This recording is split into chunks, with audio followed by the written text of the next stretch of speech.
ಎಲ್ಲರಿಗೂ HGA ಅಕಾಡೆಮಿಗೆ ಸ್ವಾಗತ. ಇವತ್ತಿನ ಕ್ಲಾಸ್ನಲ್ಲಿ ನಾವು ಭಾರತದ ಇತಿಹಾಸದ ಒಂದು ಬಹಳ ಮುಖ್ಯವಾದ ಅಧ್ಯಾಯವನ್ನ ನೋಡೋಣ.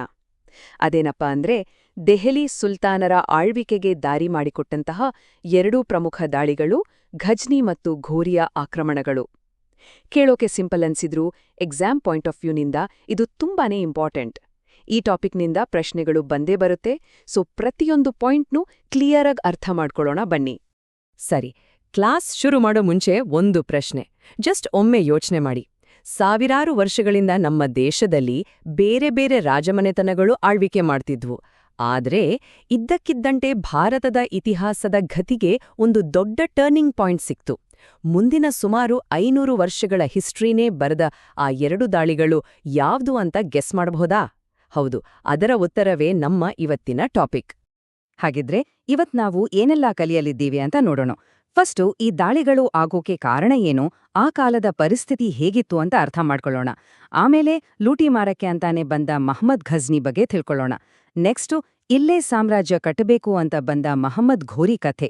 ಕೊನೆಗೆ ಎಕ್ಸಾಮ್ ದೃಷ್ಟಿಯಿಂದ ಇವರಿಬ್ಬರ ನಡುವಿನ ವ್ಯತ್ಯಾಸ ಏನು, ಯಾವ ಪಾಯಿಂಟ್ಸ್ ನೆನ್ಪಿಟ್ಕೋಬೇಕು ಅನ್ನೋದನ್ನ ಚರ್ಚೆ ಮಾಡೋಣ. ಸೊ ಈ ದಾಳಿಗಳು ನಡೆಯೋಕೆ ಅಂತಹ ಸುಲಭವಾದ ವಾತಾವರಣ ಭಾರತದಲ್ಲಿ ಇತ್ತಾ? ಹೌದು, ಖಂಡಿತ ಇತ್ತು. ಯೋಚನೆ ಮಾಡಿ, 11ನೇ 12ನೇ ಶತಮಾನದ ಉತ್ತರ ಭಾರತ ಅಂದ್ರೆ ಹೇಗಿತ್ತು? ಅದು ಒಂದೇ ದೊಡ್ಡ ಸಾಮ್ರಾಜ್ಯ ಆಗಿರ್ಲಿಲ್ಲ, ಬದಲಿಗೆ ಸಣ್ಣ ಸಣ್ಣ ರಾಜ್ಯಗಳಾಗಿ ಹಂಚೋಗಿತ್ತು. ಅಷ್ಟೇ ಅಲ್ಲ, ಆ ರಾಜರು ಒಬ್ರಿಗೊಬ್ರು ಆಗದೆ ತಮ್ಮಲ್ಲೇ ಜಗಳ ಆಡ್ತಿದ್ರು. ಈ ಒಗ್ಗಟ್ಟಿನ ಕೊರತೆ ಇದೆಯಲ್ಲ, ಇದೇ ಹೊರಗಿನವರಿಗೆ ಭಾರತದೊಳಗೆ ಬರೋಕೆ ಒಂದು ರೀತಿ ರೆಡ್ ಕಾರ್ಪೆಟ್ ಸ್ವಾಗತ ಕೊಟ್ಟಾಗಾಯ್ತು. ಹಾಗಾದ್ರೆ ನಮ್ಮ ಕಥೆಯ ಮೊದಲ ಪಾತ್ರಧಾರಿ ಮಹಮ್ಮದ್ ಘಜ್ನಿ. ಇವನ ಬಗ್ಗೆ ನಾವು ಕಲಿಯುವಾಗ ಎರಡು ವಿಷಯಗಳು ತುಂಬಾ ಇಂಪಾರ್ಟೆಂಟ್. ಒಂದು, ಅವನು ಎಷ್ಟು ಸಾರಿ ದಾಳಿ ಮಾಡ್ದ ಅನ್ನೋದು. ಇನ್ನೊಂದು, ಅಷ್ಟೊಂದ್ ಸಾರಿ ದಾಳಿ ಮಾಡೋಕೆ ಅವನ ಉದ್ದೇಶವಾದ್ರೂ ಏನಿತ್ತು ಅನ್ನೋದು. ಇವೆರಡು ಕ್ಲಿಯರ್ ಆದ್ರೆ ಅರ್ಧ ಟಾಪಿಕ್ ಅರ್ಥ ಆದ ಹಾಗೆ. ಸರಿ, ಈಗ ನಿಮಗೊಂದು ಸಿಂಪಲ್ ಪ್ರಶ್ನೆ. ನಾವು ಘಜ್ನಿ ಸಾಮ್ರಾಜ್ಯ ಅಂತ ಪದೇ ಪದೇ ಹೇಳ್ತಿದ್ದೀವಿ. ಆದ್ರೆ ಈ ಘಜ್ನಿ ಅನ್ನೋ ಜಾಗ ಎಲ್ಲಿದೆ, ಇವತ್ತಿನ ಯಾವ ದೇಶದಲ್ಲಿ ಬರುತ್ತೆ ಅಂತ ಹೇಳ್ಬಹುದಾ? ಸ್ವಲ್ಪ ಯೋಚನೆ ಮಾಡಿ. ಇದು ನಮ್ಮ ವಾಯುವ್ಯ ಗಡಿ ಭಾಗದಲ್ಲಿ ಬರುವ ದೇಶ. ಯಾಕಂದ್ರೆ ಇದು ಡೈರೆಕ್ಟ್ ಆಗಿ ಎಕ್ಸಾಮ್ನಲ್ಲಿ ಕೇಳಿರೋ ಪ್ರಶ್ನೆ. ಎಸ್, ಕರೆಕ್ಟ್ ಉತ್ತರ, ಅಫ್ಘಾನಿಸ್ತಾನ್.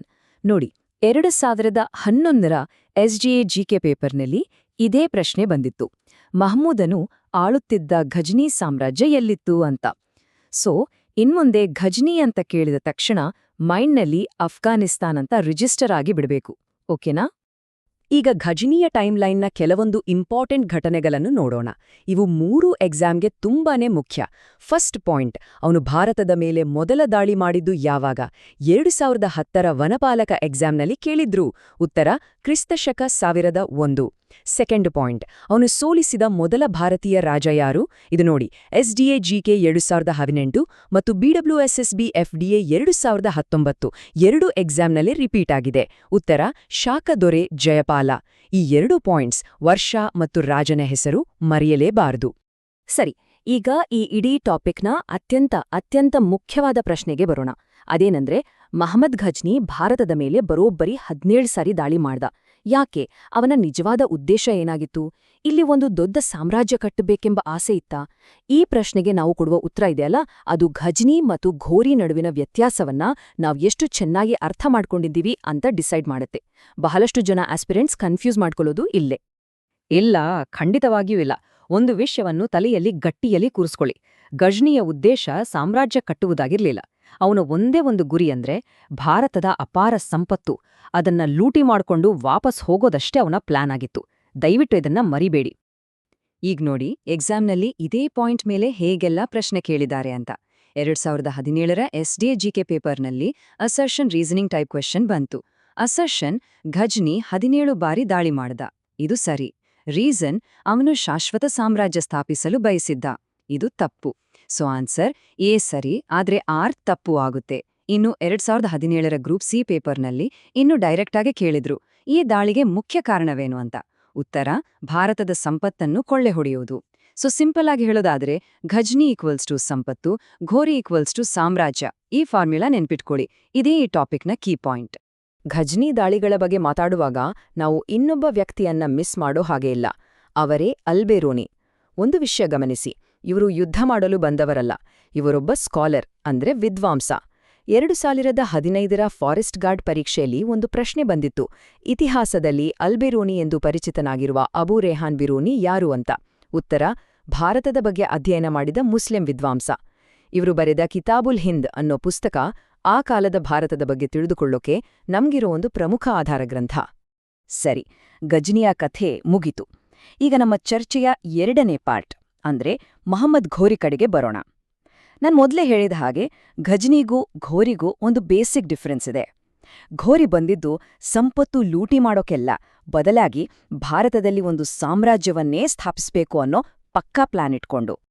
ಮಹಮ್ಮದ್ ಘೋರಿ ಹೆಸರು ಕೇಳಿದ ತಕ್ಷಣ ನಮ್ಮ ತಲೆಗೆ ಬರ್ಬೇಕಾಗಿರೋದು ತರೈನ್ ಕದನಗಳು. ಜಸ್ಟ್ ಒಂದೇ ವರ್ಷದ ಗ್ಯಾಪ್ನಲ್ಲಿ ನಡೆದ ಈ 2 ಯುದ್ಧಗಳು ಭಾರತದ ಇಡೀ ಇತಿಹಾಸದ ಡೈರೆಕ್ಷನ್ ಬದಲಿಸಿಬಿಡ್ತು. ಇದನ್ನು ನಾವು ಒಂದು 2 ಆಕ್ಟ್ ಇರೋ ನಾಟಕ ಅನ್ಕೋಬಹುದು. ಮೊದಲನೇ ಆಕ್ಟ್ನಲ್ಲಿ ಹೀರೋ ಒಬ್ಬ ಗೆಲ್ತಾನೆ, ಆದ್ರೆ ಎರಡನೇ ಆಕ್ಟ್ನಲ್ಲಿ ಕಥೆನೇ ಉಲ್ಟಾ ಆಗ್ಬಿಡುತ್ತೆ. ಹಾಗಿದ್ರೆ ಆ ನಾಟಕದ ಮೊದಲನೇ ಆಕ್ಟ್ನಲ್ಲಿ ಏನಾಯ್ತು? ಕ್ರಿಸ್ತಶಕ 1191ರಲ್ಲಿ ಮೊದಲ ತರೈನ್ ಕದನ ನಡೆಯುತ್ತೆ. ಇದರಲ್ಲಿ ನಮ್ಮ ಪೃಥ್ವಿರಾಜ್ ಚೌಹಾಣ್ ಮಹಮ್ಮದ್ ಘೋರಿಯನ್ನ ಸೋಲಿಸ್ತಾರೆ. ಈ ವರ್ಷ 1191 ತುಂಬಾ ಮುಖ್ಯ. 2015ರ RSI ಪರೀಕ್ಷೆಯಲ್ಲಿ ಕೇಳಿದ ಪ್ರಶ್ನೆ ಇದು. ಪ್ರಥಮ ತರೈನ್ ಕದನ ನಡೆದ ವರ್ಷ ಯಾವುದು? ಉತ್ತರ: 1191. ಆದ್ರೆ ಕಥೆ ಇಲ್ಲಿಗೆ ಮುಗಿಯಲಿಲ್ಲ. ಸೋತ್ರೂ ಘೋರಿ ಸುಮ್ನೆ ಕೂರ್ಲಿಲ್ಲ.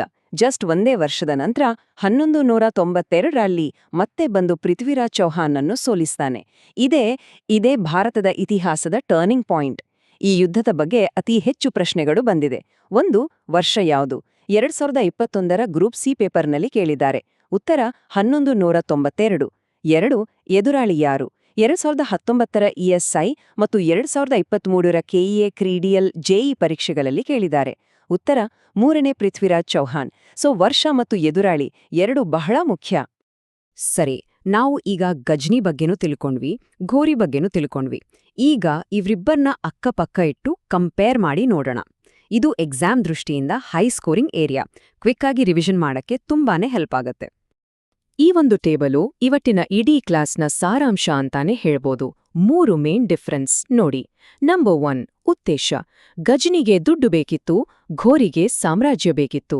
ನಂಬರ್ 2, ಎದುರಾಳಿ. ಗಜ್ನಿಯ ಮೇನ್ ಎದುರಾಳಿ ಜಯಪಾಲ, ಘೋರಿಗೆ ಪೃಥ್ವಿರಾಜ್ ಚೌಹಾಣ್. ಮತ್ತು ನಂಬರ್ 3, ಅತಿ ಮುಖ್ಯವಾದದ್ದು ಪರಿಣಾಮ. ಘಜ್ನಿಯ ದಾಳಿಗಳು ಭಾರತವನ್ನು ದುರ್ಬಲಗೊಳಿಸಿದವು ಅಷ್ಟೇ, ಆದ್ರೆ ಘೋರಿಯ ಗೆಲುವು ಭಾರತದಲ್ಲಿ ದೆಹಲಿ ಸುಲ್ತಾನರ ಆಳ್ವಿಕೆಗೆ ಅಡಿಪಾಯ ಹಾಕಿತು. ಈ 3 ಪಾಯಿಂಟ್ಸ್ ಕ್ಲಿಯರ್ ಆಗಿದ್ರೆ ಈ ಟಾಪಿಕ್ನಲ್ಲಿ ಯಾವುದೇ ಕಾರಣಕ್ಕೂ ತಪ್ಪು ಮಾಡೋಕೆ ಸಾಧ್ಯವಿಲ್ಲ.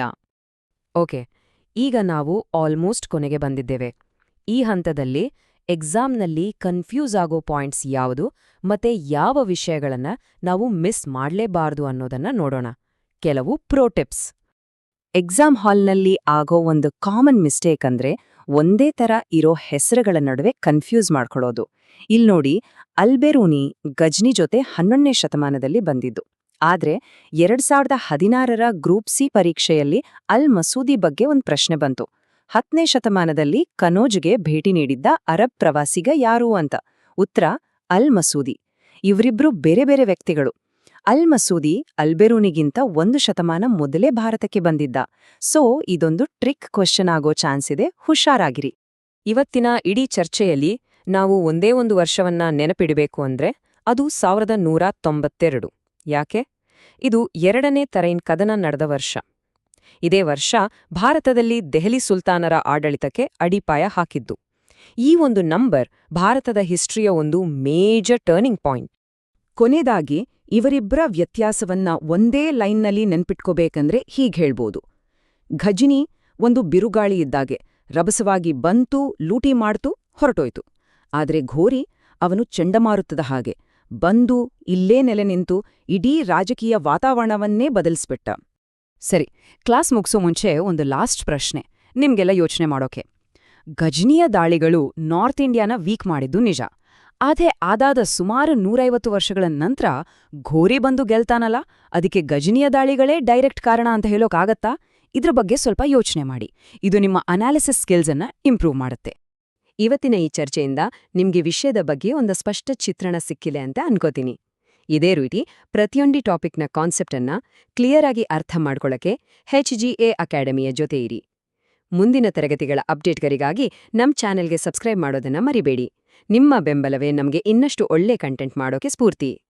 ಇವತ್ತಿನ ತರಗತಿಯಲ್ಲಿ ಭಾಗವಹಿಸಿದ ಎಲ್ಲರಿಗೂ HGA ಅಕಾಡೆಮಿ ಪರವಾಗಿ ಧನ್ಯವಾದಗಳು. ಮುಂದಿನ ಕ್ಲಾಸ್ನಲ್ಲಿ ಮತ್ತೊಂದು ಇಂಪಾರ್ಟೆಂಟ್ ಟಾಪಿಕ್ ಜೊತೆ ಸಿಗೋಣ. All the best.